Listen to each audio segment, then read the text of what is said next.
ನೋಡಿ ಸರ್, ಇದು underground P U C ಹಾಕಿರೋಂಥದ್ದು. ಪ್ರತಿಯೊಂದರಲ್ಲೂ ಅಂಡರ್ಗ್ರೌಂಡ್ ಪಿ ಯು ಸಿ ಇರುತ್ತೆ.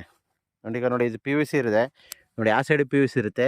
ಇದು ಮಾತ್ರ ಎಚ್ ಡಿ ಪಿ ಇರೋಂಥದ್ದು. ಎಚ್ ಡಿ ಪಿ ಹಾಕೋ ಉದ್ದೇಶ ಏನಂದರೆ ನಿಮಗೆ ಬಿಸಿಲಿಗೆ ಶೇಡ್ ಆಗಲ್ಲ, ಮತ್ತು ರೋಟ್ರಿ ವೇಟ್ರಿ ಹೊಡೆದಾಗ ಕಟ್ಟ ಆಗಲ್ಲ, ಮತ್ತು ಫ್ಲೆಕ್ಸಿಬಲ್ ಆಗಿರೋದ್ರಿಂದ ಯಾವ ರೀತಿ ನಿಮಗೆ ಡ್ಯಾಮೇಜ್ ಬರಲ್ಲ ಅಂತ. ಬಟ್ ನಮ್ಮ ಹತ್ರ ಎಚ್ ಡಿ ಪಿಗೂ ಮತ್ತು ಪಿ ಯು ಸಿಗೂ ಕನ್ವರ್ಟ್ ಆಗೋಂಥ ಗಮ್ಮು ನಮ್ಮ ಹತ್ರ ಸಾಲ್ವೆಂಟ್ಗಳು ನಮ್ಮ ಹತ್ರ ಇದೆ. ಅದರಿಂದ ನಾವೇನು ಮಾಡ್ತೀವಿ ಅಂದರೆ ಎಚ್ ಡಿ ಪಿ ಮಾಡ್ತೀವಿ. ನಿಮಗೆ ಬಿಸಿಲಿಗೆ ಶೇಡ್ ಆಗೋದು, ಒಣಗೋಗೋದು ನೋಡಿ, ಪ್ರತಿಯೊಂದು ಅಂಡರ್ಗ್ರೌಂಡಲ್ಲಿ ಪಿ ಯು ಸಿ ಇದೆ ನೋಡಿ. ಪ್ರತಿಯೊಂದು ಲೈನಲ್ಲಿ ಪಿ ಯು ಸಿ ಬರುತ್ತೆ. ಬಟ್ ಎಲ್ಲಿ ಮರ ಇರುತ್ತೆ, ಅಡಿಕೆ ಎಲ್ಲಿರುತ್ತೆ, ಅಲ್ಲಿ ಮಾತ್ರ ನಿಮಗೆ ಎಚ್ ಡಿ ಪಿ ಬರೋಂಥದ್ದು.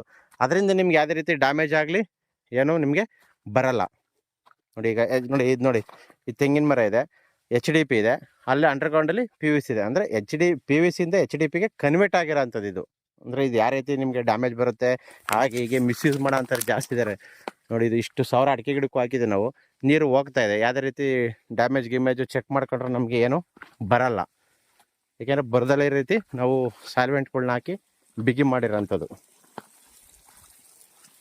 ನೋಡಿ. ಪ್ರೆಸರ್ ನೋಡಿ ಎಷ್ಟು ಕ್ರಿಯೇಟಾಗಿ, ನಿಮ್ಗೆ ಅಡಿಕೆಗೆ ಎಷ್ಟು ನೀರು ಬೇಕೋ ಅಷ್ಟು ನೀರು ಸಬ್ಸೆಂಟಾಗಿ ಬರೋ ಅಂಥದ್ದು. ಪ್ರತಿಯೊಂದು ಗಿಡಕ್ಕೂ ಫಸ್ಟಿಂದ ಹಿಡಿದು ಎಂಡ್ವರೆಗೂ ಸೇಮು ಸಬ್ಸೆಂಟಾಗಿ ಬರೋ ಅಂಥದ್ದು ನೋಡಿ. ಇದರಲ್ಲಿ ನಾವು ಪೈಪ್ ಲೈನು, ಮೇನ್ ಲೈನ್ ಬಂದು 2.5 ಇಂಚ್ ಇದೆ, ಸಬ್ ಲೈನು 2 ಇಂಚ್ ಇದೆ, ಅದರ ಸಬ್ ಲೈನ್ 1.5 ಇದೆ, 1 ಇದೆ.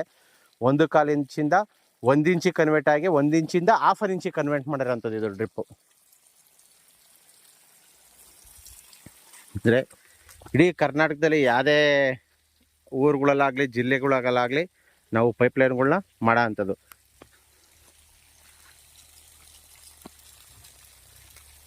ನೋಡಿರಿ. ಇದರಲ್ಲಿ ಸರ್ ತೆಂಗಿದೆ, ತೆಂಗೊಳಗಡೆ ಅಡಿಕೆನೂ ಹಾಕಿದರೆ ವಿತ್ ಮಾವು ಇದೆ.